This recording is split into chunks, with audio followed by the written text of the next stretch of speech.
Hello, everyone. Hi, my name is Kelly Blake-Crawford, and I am a tax consultant. I have been doing taxes for since 1990. 1990. How I got into taxes was I was working a part-time job and I needed another job to fulfill some bills, and I see this H&R Block class on television. I said, well, I can do this until I get full time. So I went into taxes in 1990, and I've been loving it ever since. It's a great way to understand finances, learning about finances, because my background is my family was never into finances. You know, we were low income. So finances wasn't the thing, but we always needed money. So it's all about money and how you work the money you have. So my whole life and career has been learning, actually learning about finances. And it's very difficult to learn when you are out there on your own because you don't have a background to learn it from, like parents, grandparents.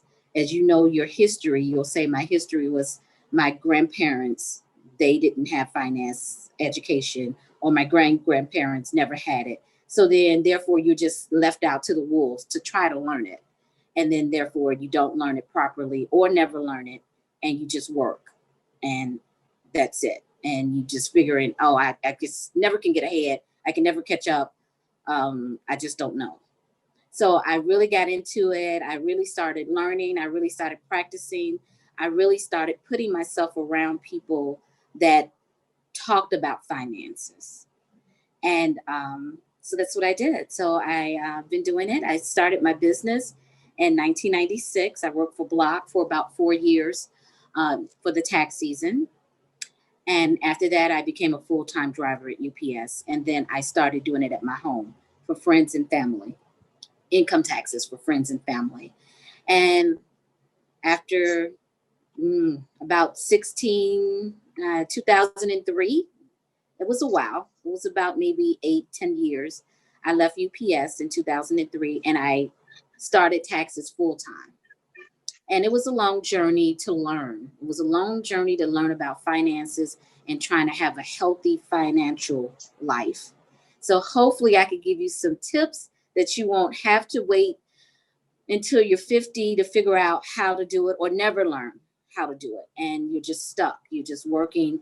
And we know most people we know are just working and they're working broke, check after check after check. So I'll give you some tips on that, and we'll go from there. And that's my future in finances, my life in finances.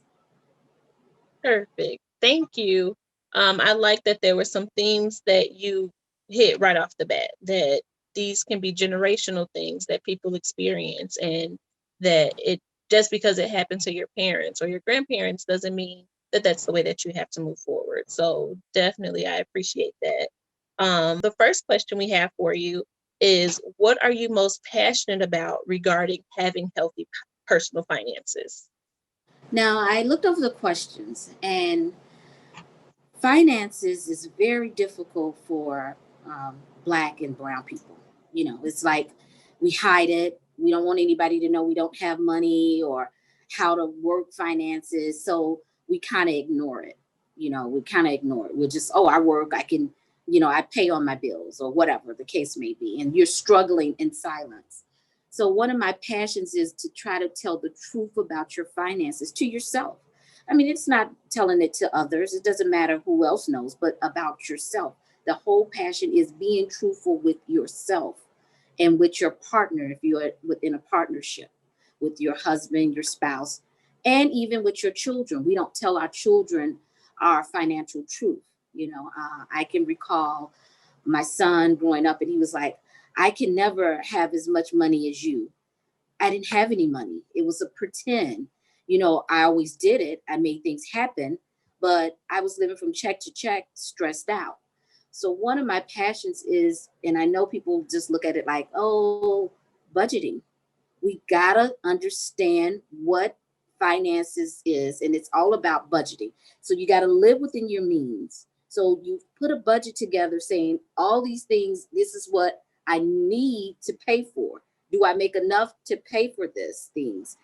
and we don't budget. And so we just say, well, I can pay it. And then you don't look at it, and then you're finding yourself behind. So, for example, I know people say budgeting, oh, you think that's simple, but you have to write it down. You have to write your living expenses, your rent, your lights, your gas, your car notes. You got to write these things down. So when you write them down and you find out you're not bringing enough money home to pay these, so you're always behind. So most people say, "Oh yeah, I make $80,000." You don't bring home $80,000. Mhm. So now you're living like you're making 100,000 because you figure a little extra. Even if you're living like you're making 80, but you're probably only bringing home about 60. Now you're 20,000 in debt every year because you're living like you're 80. You making $80,000, and it just go on and on and on, and you find yourself drowning. So if I can suggest that everyone get a budget, get you a paper and pad, and be realistic with yourself. This is how much my rent, this is how much my mortgage, this is how much my light bill, my gas bill, my insurances.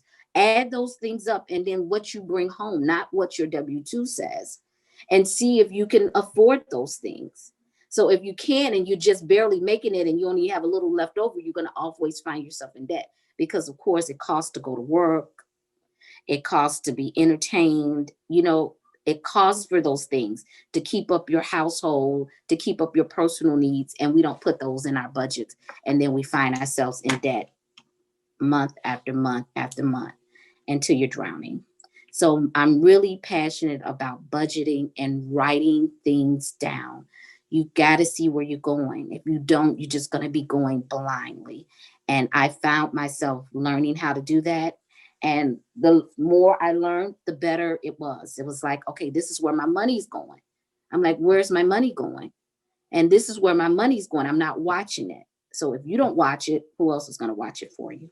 So budgeting, I know people's like, oh, budgeting. Get your piece of paper and pen and give yourself at least 30 minutes a month. That's only for yourself, 30 minutes a month. You writing down your bills and figuring out your finances for that month. So, or every 2 weeks, or if you're getting paid weekly, I'll say give yourself 30 minutes every week, because those checks come by fast if you're doing weekly, but so does the bills. Right. And I made pretty decent money as a UPS driver, but I was always broke.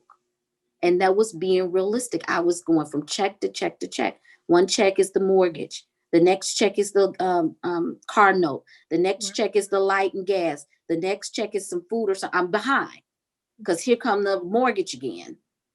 So I'm like, I'm just chasing my tail. I can't get ahead. And people are like, oh, you got a great job. You live you got a nice house. And I was stressed. Right. So I didn't budget. I wasn't watching where my money was going. I was just saying, well, I make this money. I make 80, 90,000 in the 90s, and I should be able to have all these things. But I wasn't budgeting. My money was just dissipating. So Right. Okay. that was I like that. So it sounds like out of the budgeting, the first step is being honest, because you've being got to honest. get, yes. Okay, perfect. So be honest.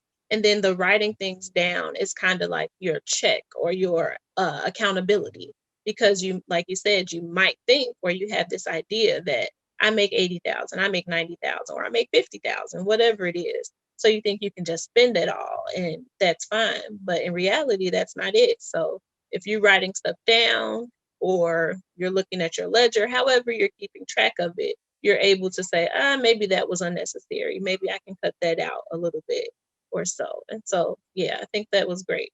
And it's your life. And I tell people to take control over your life. We work people jobs 8, 10, 12 hours Hmm. a day.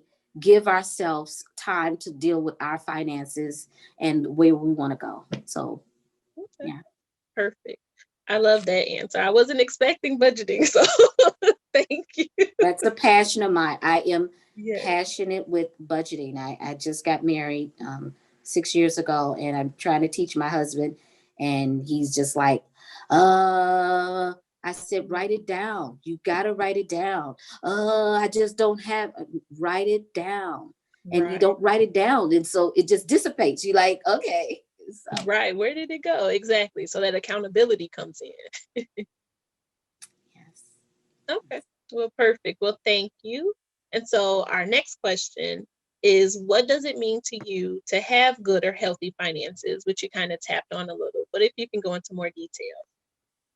Well, what it means to me to have good, healthy finances, honesty is the best policy with yourself. You know, we work and we don't be honest with ourselves. As a Black culture, we wanted people to see us with things, and we don't be honest with ourselves. So, being honest with your finances is very hard for us. You know, I cannot talk to finances with my friends, and sometimes it's hard to talk with your spouse because they think you're blaming them, you know, or things of that nature, and they just say I don't have enough, you know. So a healthy thing is being honest with yourself, being honest of what you're making, what your expenses are. Are you overspending? I do some financial consulting and I tell people they're overspending. They need to sell their car, downsize on their home, or make more money. Right. And no, no, no, no, no, I got it. And then they're still, drowning. So honesty is the best thing for yourself. I don't care about anybody else knowing. It's about what you can afford. And then when you do that, you're not always in debt. So therefore you can save to build higher and higher and higher. You never can build higher if you're always in debt, Mhm. always behind. You can never. You're just always trying to catch up. Right. Okay, good. So it's that measure, and that even though you might have access or have acquired some things, if they still have a loan on it, it's not really yours outright. So the goal is If you're ultimately not have struggling to pay it, yeah. And if right. you're struggling to pay it, meaning that you don't have savings, things like that, you're just paying those bills. Right. Your money is not growing anywhere. The assets you're having is really not assets to you. You think they are assets, but vehicles are not assets, and we kill ourselves with those. And we don't want to look at that. And with our homes, as Black and brown people, one guy told me when I was young working at UPS, he was an older guy. He said that all we do is bring in money and everything sucks our money in. So that little paycheck you have, you just paying everything out. Nothing's coming back to you. He said, you Right. got to start getting something to make it come back to you. So we're Right. paying our mortgage, we're paying our car note, we're paying for the kids' school, we're paying for lights, gas. That little money is going all out. Nothing's coming in. Nothing's coming in. So we got to find ways to make things come in. Right. Money coming in instead of just giving everything out. All this out. I'm giving my mortgage. I got to pay this mortgage company. I got to pay this car company. I got to pay this insurance company. I got to pay this. You're just paying, paying, paying. What's coming back to you Right. out of that check? Okay. Um, And then you did bring up the idea of that you might even have to make more money.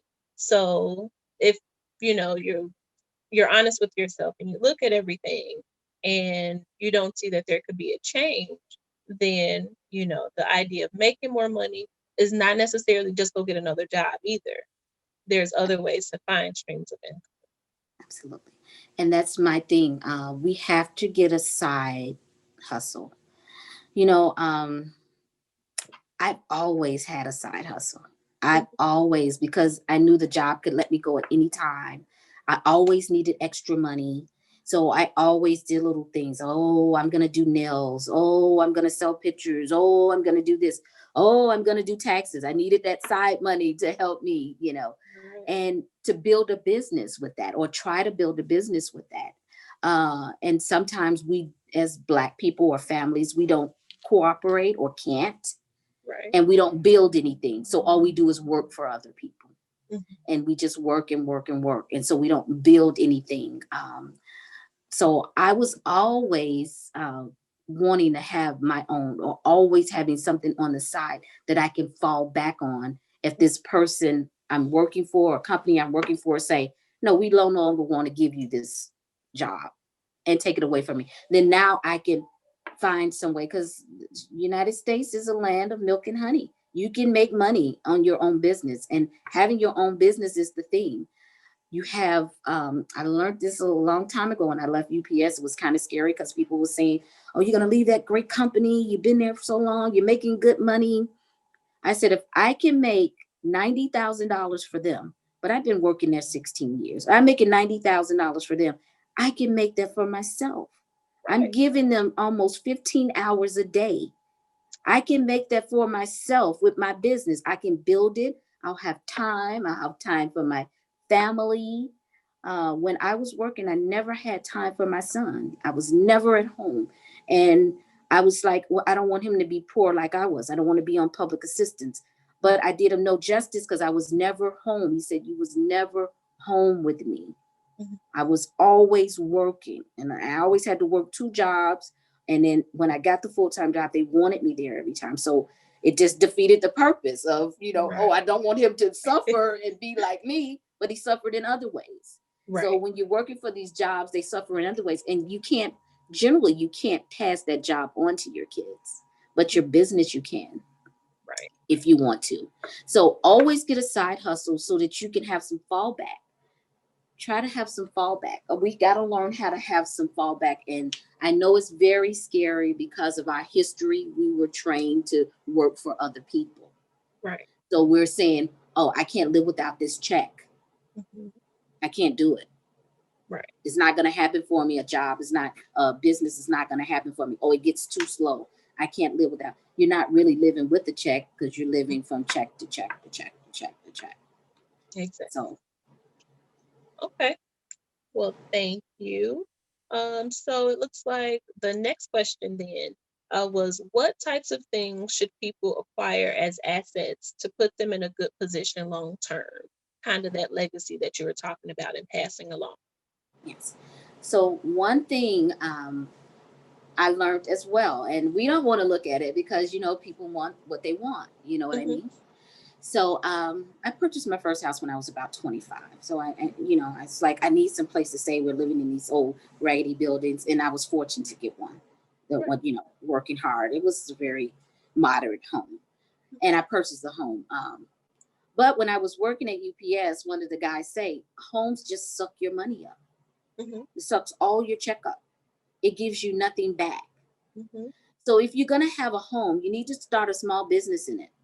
Hmm. So if you start a small business and you can write things off, you Right. can write some things off. But if you got a home, you get nothing back. Even on your taxes now, your home is not worth anything anymore. Hmm. You don't get a big deduction on it. And anytime you fix up on it, it only appreciated when it sells. So Right. a home is not the first step if you don't have the money for it. I would suggest people to buy a rental property and live in it. You get a bigger deduction on your tax return. If something happens to you at work, you can rent one of the apartments out. If you want to live in all of it, you can if you can afford it. But if the job lets you go, you can rent it out. A possibility rent it out, and it's paying for itself. You see what I mean? But Right. if your job lets you go for your home, it's like, what am I going to do? I got to get another job to pay this mortgage. You don't Right. have that. It's not giving you anything back. You just giving it home. And I tell young folks, they come and say, but I want a home. I don't want a rental property. I said, well, you can use it all Hmm. as your home. It's bigger because a home starts swallowing you. I know Right. it gets just close you in. You're like, I need more space. I Right. need more space. It's just Hmm. getting smaller and smaller and smaller. It seems like it gets smaller, and it gives you nothing back.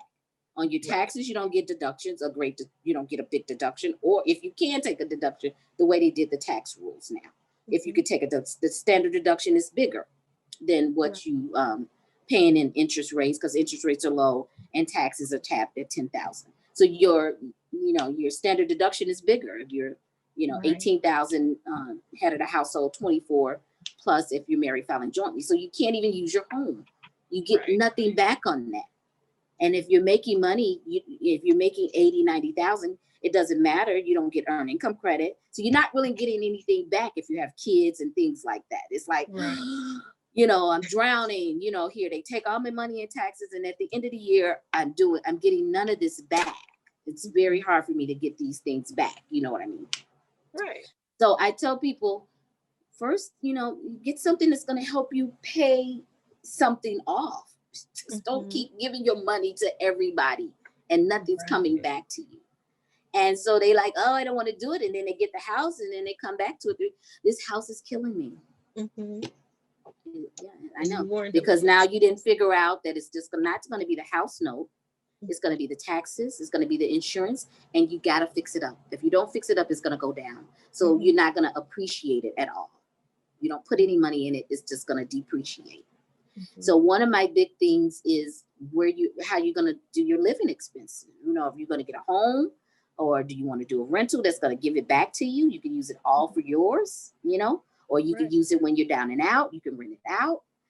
And when you build up, you can totally rent it out and have income property and have it pay for itself and par for your home that you really want to be in, you know. So now you're saying, okay, well, I'm going to do this for 5 or 6 years so I can save. I'll even rent it out so it can pay for itself. And I can save for the home I really want.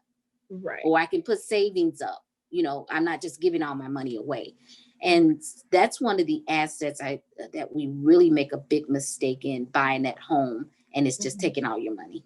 It's like, I got it. And now it's like, you know, you can't really save. You can't really save. You know, it's like, I can't really save.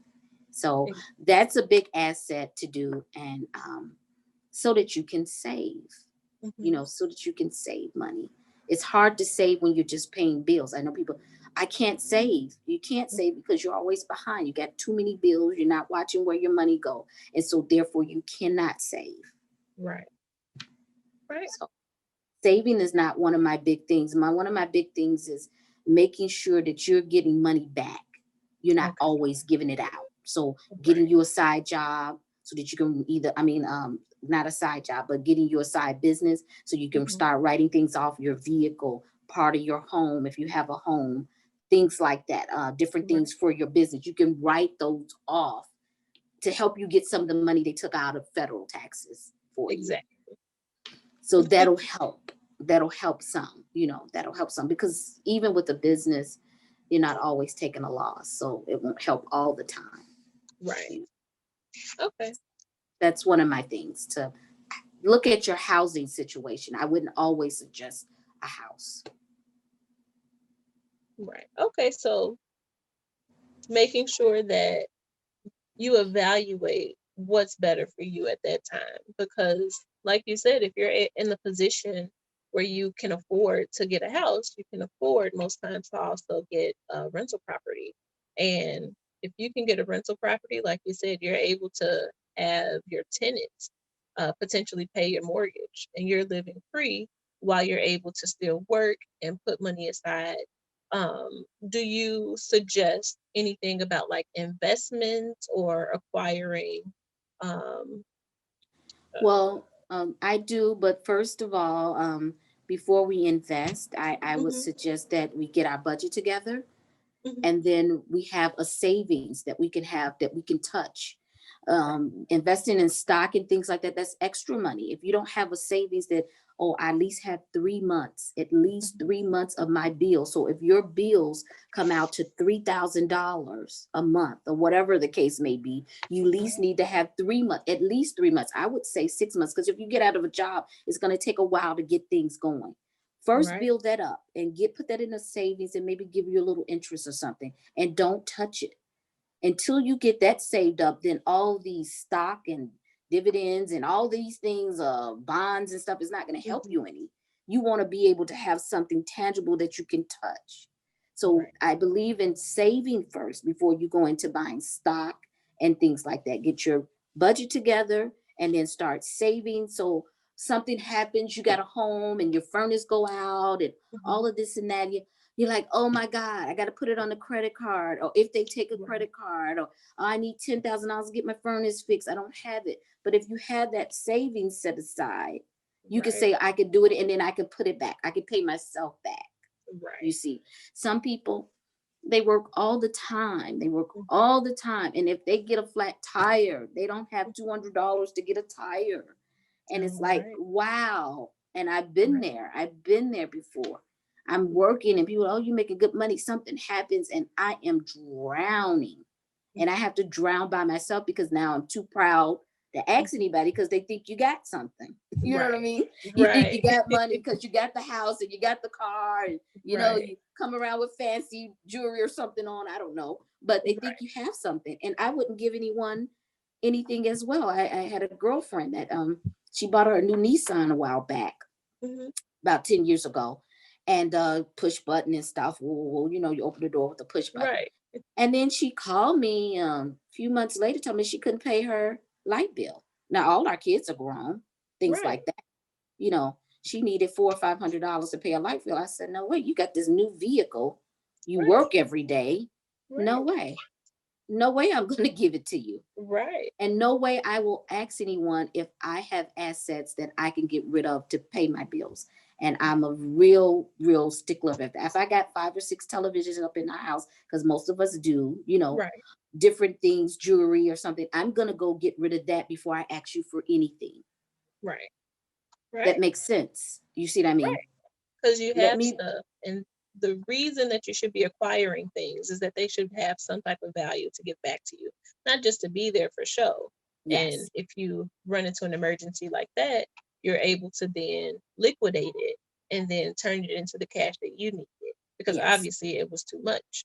Absolutely. And obviously, I didn't have a savings to fall Mhm. back on. And I'm not going to put anybody in stress and ask them for something when I Mhm. have all these things. It makes Right. no sense. So when someone does it to me, I'll just tell them, you got all these things. You're with a Tiffany necklace on and you asking me for $300.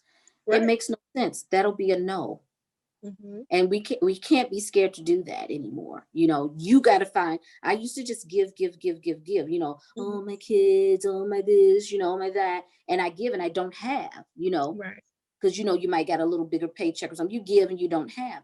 But if Right. I don't have my money set aside, and if I see you doing things, I have an adult son, and I tell him, don't come to me when I see you doing things. You're Mhm. going on trips, you're living large, and then you say, oh, I need X amount because this done went down and you can't do it. Don't do it no more. I'm telling Right. you, Right. you're living beyond your means. You need to have something set aside. You understand? And that's Mhm. one of our downfalls as women. We give to our kids until we bleed, and we have Mhm. to stop that. And I mean, adult kids, Right. we have to stop that. Right. They'll make it. And I'm like, it makes no sense. I'm giving somebody money and they live in the high life, it seems. You know what I mean? It's like, Right. what Right. the problem? And I don't have myself together. You know what I mean? Right. Per se. People may think you have yourself together, but I don't have myself together. I don't have my savings the way I want. I don't have Mhm. my retirement the way I want. I don't have Mhm. my home the way I want it to look. And I'm giving Mhm. you my money when you're doing this and that, and you make your own money. You see what I mean? Right. So we got to look at ourselves and be realistic with our health as well. So Perfect. so assets is, yeah, we got to be realistic. That's the main, finances with ourselves. I don't care who else, whatever, but we don't be realistic with ourselves. You know, Right. that's the main thing. All right. I hope, Well, let me see. Okay, so then looks like we'll go on to the next question then. So, what piece of financial information do you know now that you wished you knew 20 to 25 years ago, and why? mm, I'm kind of old, so it'll be further back. It'll be further Whatever. back. Because I was in my 30s and I kind of was getting myself together. But a little further back, I would say Uh-huh. I really wish I would have knew about credit, Okay. because it kills us with interest rates. It kills us with jobs. They look at your credit. Oh, your credit bad. You don't get the jobs. They don't give you, believe it or not, insurance. Your insurance is high. So Mm-hmm. when I was going into college in 81, 82, I wish I would have knew about credit. Making it, they had that credit thing. If your credit is not right, they're not looking at, I don't care how much money you make. Right. You see, you're gonna get the highest interest rates. You're gonna get all these things, highest insurance policies. It's just crazy. So if when I do have a non-for-profit building future stars, Mm-hmm. so it's like really building future stability. So I mentor young kids. It's all about that credit score. So Mhm. once you start learning how to get credit and spend credit and paying things on time, Mhm. if I knew that some people, I'm just pay on it. You think you pay $50, then it hit your credit score. And then Right. you're like, oh, because I paid on it, because you paid late. You didn't pay the whole thing. Right. And then you're struggling in your 30s to just try to get it together. And that's when you want to buy homes and things like that. Now you're going to get bad interest rates. That, it's just going to be all over the place. And you'll get it if you get a job, but it's just all over the place. So Mhm. it's credit. If I were to do about how important credit was, that's one thing I would tell people, young people, start off with your credit, making sure you pay things on time. Obviously, if you can't pay it on time, you can't afford it. Right. You see what I mean? Mhm. So things that you can't afford. And that's what they seen. You get all this credit, you're not paying things on time, your credit is bad. We don't want to give you anything because you can't pay anything on time. Exactly. Yep. So that's one thing I wish I would have knew about credit, Okay. when I was in my 20, when I was starting to work. Right. Perfect. Yeah, I can definitely second that notion because You know what I mean? Because you're running right. around as a 19, 20-year-old, getting a credit card, and Right. you're not paying things on time, and and then all of a Yeah. sudden you get yourself together and get a decent job, and Mhm. then it's like your credit is bad, Right. or all your insurance is higher. I tell you, Yep. I paid the highest car insurance in the world Exactly. before. I have a new car, and I pay $700 a year for my car insurance, and I got a Right. 2018 Mercedes. And Right. usually, when one time I bought a car, and it was a Thunderbird, right? Right. And it was a new car. Mhm. They wanted $174 a month for insurance. That's I was almost like, I need to double. take this car back because I'm Yes. already paying $379 a month for it, and then 174 for insurance. So I had to get a rinky dink insurance and pay 119. Right. So it was still high, Still high, right? 119 a month. I had to get a rinky dink insurance, and I was like, this is killing me, and it Mhm. was it was killing me, and that was in the 90s. It was Mhm. killing me. So yeah, one thing it is, and if one other financial thing I would know is purchasing vehicles. Mhm. If I knew anything about purchasing vehicles that I know now, Mhm. I got screwed. You pay for them 3 or 4 times over. Yes. Um, Now it's even worse. They want to give you a 7, 8 year loan. Right. Uh, we go in with no money down. We don't go in with a plan. And cars is killing a lot of people's finances. Exactly. Vehicles, it's killing them. Ooh, that's a whole other topic. That's a whole nother Just the topic. cars alone. It's a whole nother topic, and we have to get Yes. realistic with that. It's Yes. killing us. Mhm. Killing us. Oh my goodness. But so we'll go to the next one before we go into those cars.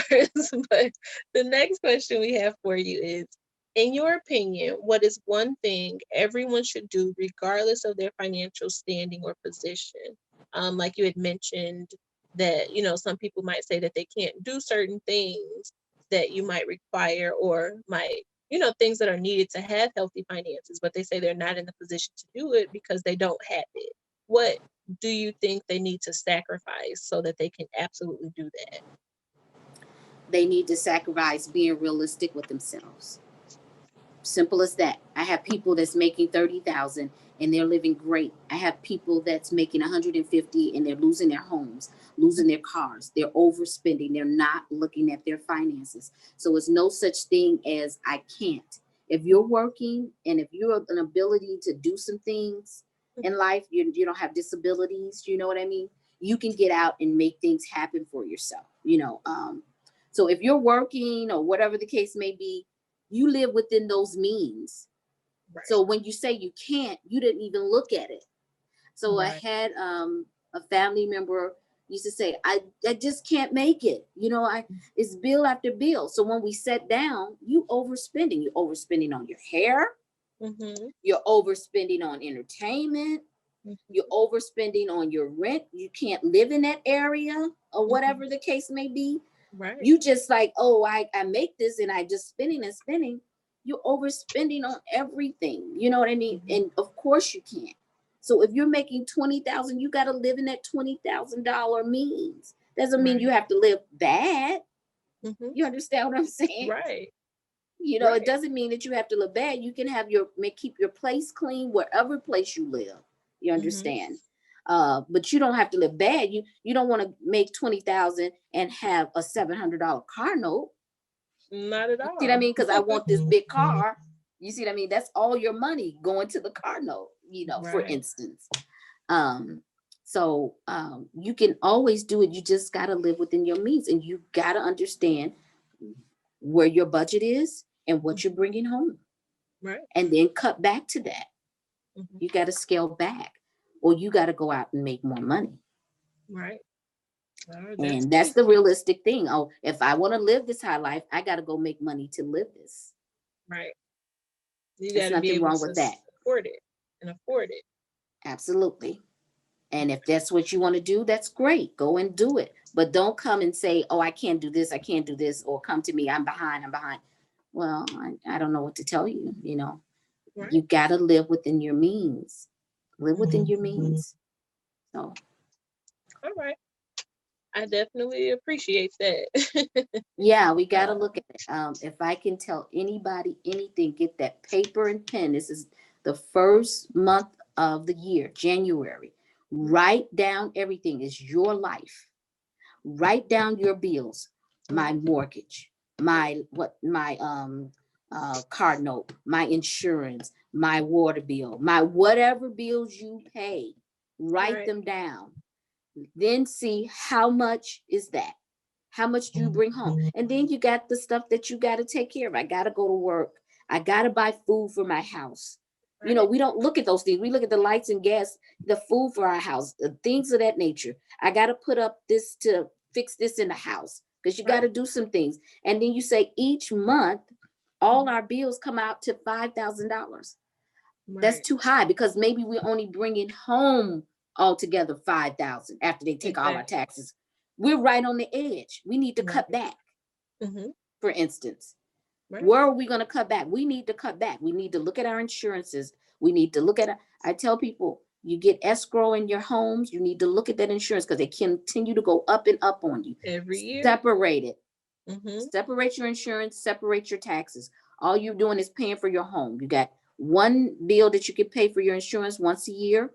If it's Mhm. 700, 800, or whatever it is. And then you can Right. always look at it every year and see could you find a company that's going down. Your credit score Mhm. is getting better. You should be able to go down. But if you really look at it and they'll say, oh, your escrow is going up. Why? Because your insurance is going up. Your taxes, Mhm. pay your taxes separate. You got two bills to pay on your taxes. It'll drop and you'll have more money in your pocket. Right. So for instance, if your home is $12,000, Mhm. um, $1,200 a month, I'm sorry. Mhm. If you take out the taxes and insurance, you might only be paying 700 and you Right. save that money on your own. And then you Right. say, well, we get a tax return, we'll pay the insurance and we'll pay our taxes. You see what I mean? Mhm. But now you're not paying 1,200, you're only paying 7. Now you got all Right. this extra money a month either to put $100 aside for Right. savings For the and then taxes. maybe fixing up on your home. Yep. You see what I mean? So I would never escrow, Mhm. never escrow unless they make me, and then after a while I'll cut it out.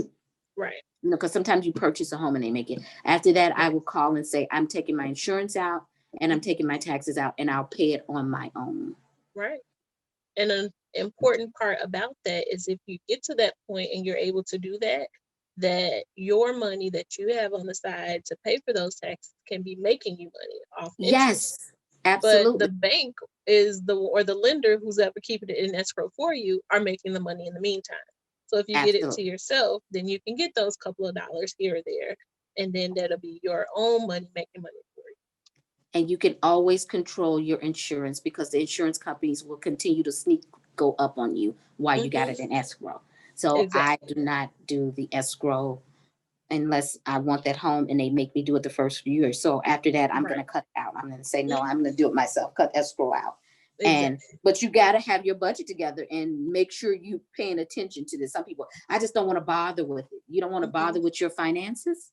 but it's costing you extra money. Absolutely. Mhm. So you're losing money by not paying attention and not Because you advocating. rather give it to someone else. You rather, oh, Exactly. I'd rather just let them take it out. No. Mm-mm. Work your finances. Work your finances. Every little bit counts. It really does. It does. Okay. Well, thank you. Let me get to the next question. Let's see. So the next question is there a different approach that Black people or people from marginalized communities should take to secure their financial freedoms? Like different from the traditional or what we see mainstream. Well, financial freedom to me is having your own business because you're not on anybody else's clock. So I know it's very difficult, but we are very talented people. You know, that's a financial freedom. It's very difficult because of our history about finances because they own everything and control everything. But my whole thing is financial freedom is trying to be debt free, finding better ways to buy homes, finding better ways to purchase cars. You know, Mhm. we just go out and we purchase these things and it just drowns us. So Right. a lot of people would say, oh, I like to buy. One guy said, your assets is you buy low. So when you Mhm. sell, you can sell high. So if you buy that house at the height of what it is, you Mhm. see what I mean? You have Right. no way to grow. You Exactly. see, so you buy that car. As soon as you pull it off, it depreciates. It's Mhm. nowhere to go with that.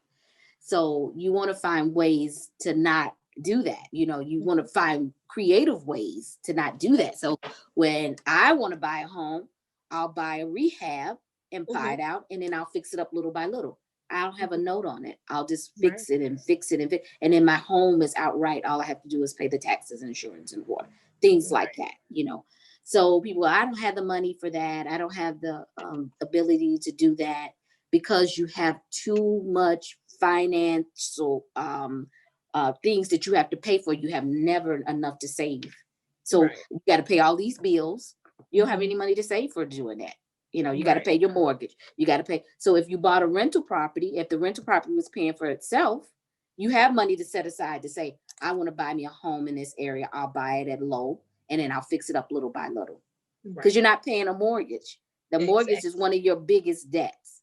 Right. So if you got the rental property, you rent it out, it's paying for itself. The rental people are paying for itself. So now I could Mhm. take my money I'm working for, save it Mhm. to build me what I want to build. Right. My savings, what I want to save.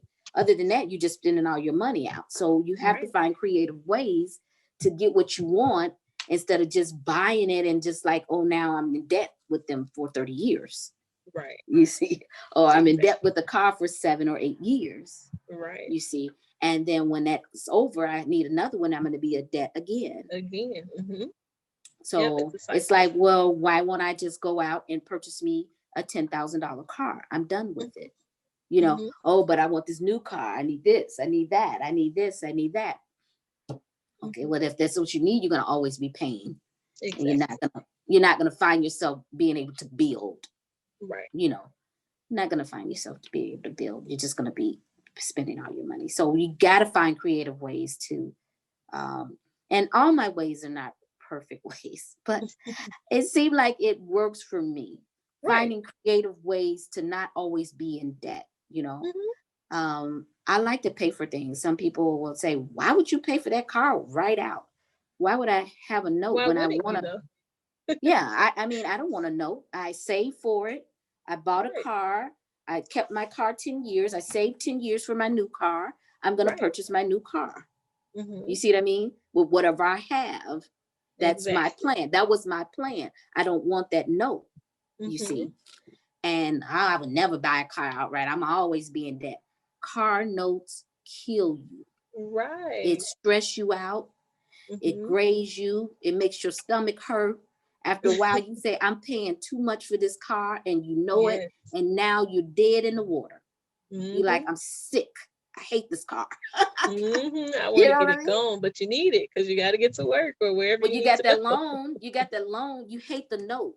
You paid Exactly. the note on it. After 3 years, the new one went off of it, and you're still Uh-huh. paying this high note and this high insurance, and it's like it's coming and it's coming and it's coming and it's coming, and you're like, I just want to get from under this thing. Right. I just don't want to be paying. Most people are paying with insurance, their car note, and back and forth with fuel and everything, over $600 to $700 a month on a car, Yeah. even more, depending on the vehicle you have. Right. You see what I mean? If you Hmm. add up all the money you spend on a car a year, you would say, I am spending too much on this vehicle. Right. It's just too much. Car notes are very expensive now. They are. And then insurance, and then you got to have gas in it, and you got to Right. buy your stickers and, things on it. Exactly. Um, Okay. very creative So ways to find, we need to find very creative ways to build our assets. exactly. And those are some of the things. Purchasing your vehicle outright, saving up money, purchasing outright. Get you a 10,000. If you got 10,000, get you a $10,000 car. Hmm. If you want to not get the 10,000, put the 10,000 on it and say, well, I'm only going to get a 15,000. I'll pay that off in a year. The rest of Right. it. You see what I Exactly. mean? You have a plan. Exactly. I'll pay that off in the rest of it, and then I'll have this car for X amount of years. Hmm. So now I don't have all these high car notes. I can put this money to some other use. We Exactly. get big money. Sometimes we get money for our taxes and things like that. You want to put it on to a big purchase or something. Hmm. You say, Exactly. oh, I'll just pay my car off, so I won't have it for the anymore. Car note off. I don't need this car, and then I'll have this car for another 8 years. Now you're Hmm. saving 8 years of car note. Exactly. You see what I mean? Exactly. Yep. So you have to make you have to make the conscious effort to make a sacrifice, and then that Yes, sacrifice pays off in the long run.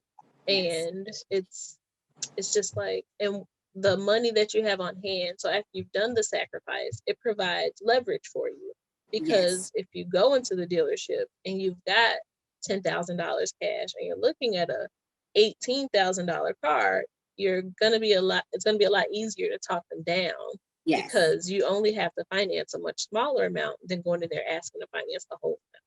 absolutely, So, yeah, so absolutely. those are definitely things that, as you learn from experience and as you learn by, listening to things from other people, you're like, oh, well, I can try that and I can Yes, leverage that way. So yes, that's definitely, like you said, a creative way to make sure that you're in a better position when you're making these decisions. yes, yes. Okay. Well, thank you. And then actually, we're at our last question here. We kind of went through them faster than I thought. But this one was, in your current financial position, do you still have any goals that you wish to achieve that? And when you make your goals, do you make them like lofty? Do you like to do like the stretch goal thing to try to push yourself? Or you just kind of bullet them out every year? So yes, of course, I still have goals. Financially, I'm still learning. Hmm. It took me a long time to learn, and I had to put it in practice because I didn't learn it from my mother. I had to learn it from either some talk programs or Hmm. somebody at work. I had to put myself in a position that people are teaching these, or I'm around people, because you could be around a lot of noise and you're learning nothing, and you're struggling to learn these things on your own, and no one is giving you any good sense of things. You like, they don't really sound that good. You know what I mean? So Right. uh, or you have kids, and sometimes when you have adult kids, we women, we ruin ourselves with our adult kids. We Hmm. want them to be more than it's not our choice, and Right. we learn. It takes us a long time to learn. It took me a long time to learn that my kid is going to be okay. I Hmm. don't need to continue drowning for an adult, but you Right. continue to, I want them to be great. I want them to be great. I want them to be great. Hmm. And they got to want to be great. And so my financial goals beginning to change and change and change, over the years. And so that I can understand and be realistic with myself. I can't make an adult person be what I want them. Or we want them to be, we want to be so proud of them. We got to just Right. love them where they're at, and they're going to be just fine. Right. So my financial goals, of course, are constantly changing. I'm going into retirement. age. I'm 56, so I'm looking at, oh well, if I live long enough, I need money to retire. Mhm. You see, how I'm gonna deal with my Social Security, how I'm gonna deal with my pension, Right. what I want. Do I want to have a house that's paid for and finish paying those things off? I get older and I can't take care of myself. What do I Mhm. want to do? And so those are my financial goals, are getting those goals together and Right. working on those goals. So Right. I am working really diligent on those goals. And so, yeah, so I'm working on retirement. I am working on retirement, which is really late for 56, you Mhm. see, because you're running, helping. Still learning in my Right. 30s and things like that. And then your kids, and you're running and you want them to be great and successful, and you're Right. running and you're giving stuff you don't have. You're just giving, giving, giving. Right. And so then you find yourself 50 and you say, God, I gotta get Right. myself together, you Right. see. And Right. if I could suggest any to anyone that's in their 30s or whatever, to start now, Mhm. because we start late because we don't get that financial advice early. Right. In our Right. 20s, we don't got good credit. We don't try to get it together until 30, because now we learned about it and we're trying to get something. And then in our Right. 30s, we got our housing, we're just paying everything. We can't really save. And then our Right. 40s, our kids get older and we're trying to throw everything into them.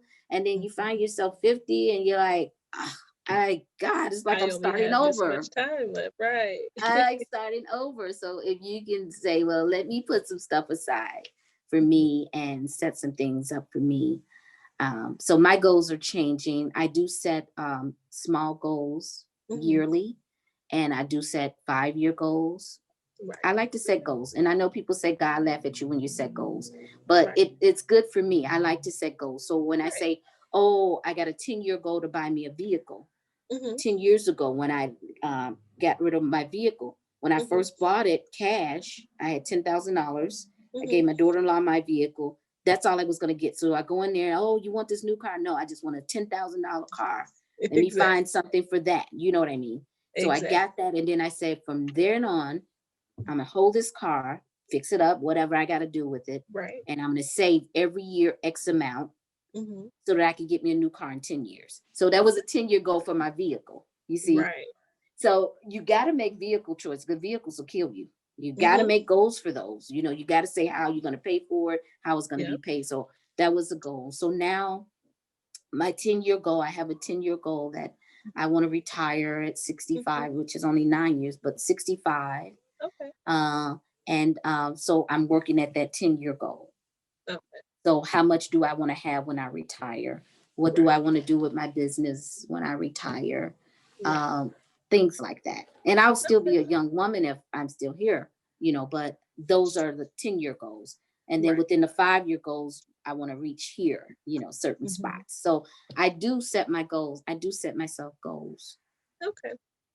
Yeah, that's good. So it goes along with the things that you mentioned in the other questions, that you're always learning and you're always putting into practice, and that you're absorbing things and, letting people know. So it kind of it goes full circle, that it all kind of goes in together. And then one thing about me is sometimes I think I'm very boring because when I'm around my friends, I don't really like to talk nonsense, because I know most Right. of us are struggling, either with our adult children, Hmm. or struggling with finances, or Right. struggling with relationship, whatever the case may be. So Right. they like, I try not to talk a lot about it, but Right. anytime I know something new, and I try to find new things, if I know something Right. new, I want to tell them about it. I might Right. look, if you got a house, you don't have to do a will of trust. The city of Hmm. Chicago has this document on Right. cookcounty.gov, and you can go and you put your kid name on. If you die, it'll go straight to them. You know what I Right. mean? So we Right. should start learning how to do these. So whatever I learn, I say, Yes. oh, or I Charles Schwab. You can put a Hmm. custodian account for your grandkids if you want to do it. And if you Right. want to give them Christmas gift, don't give them Christmas. You put $100 in there. They're Hmm. young, put the $100 in there. And their birthday, you put $100 in there. By the time they get 18, you have something to give to them. You Exactly. can't take it out. You only can put Exactly. in, and they only get it when they get 18. So I was like, girl, you should try it. You don't have to put tons of money. Just give them, if you give them $50 for Christmas, put it in Right. there, and gift them that. So I try to, when I find out things, I try to tell people, like, oh, try it, look into it. I don't know. Right. So I always, but I don't get that. And that's why you need to surround yourself around people that's going to give some things back to you. If you're the only one Right. giving, you're like, well, who am I around all the time? Because Right. I need to learn from something. I need Mm-hmm. some feedback.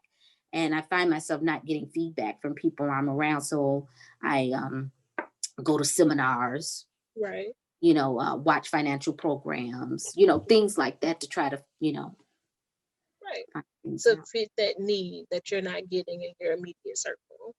Yes. Got it. So that's another bit. Like you can't be afraid to go look out for something.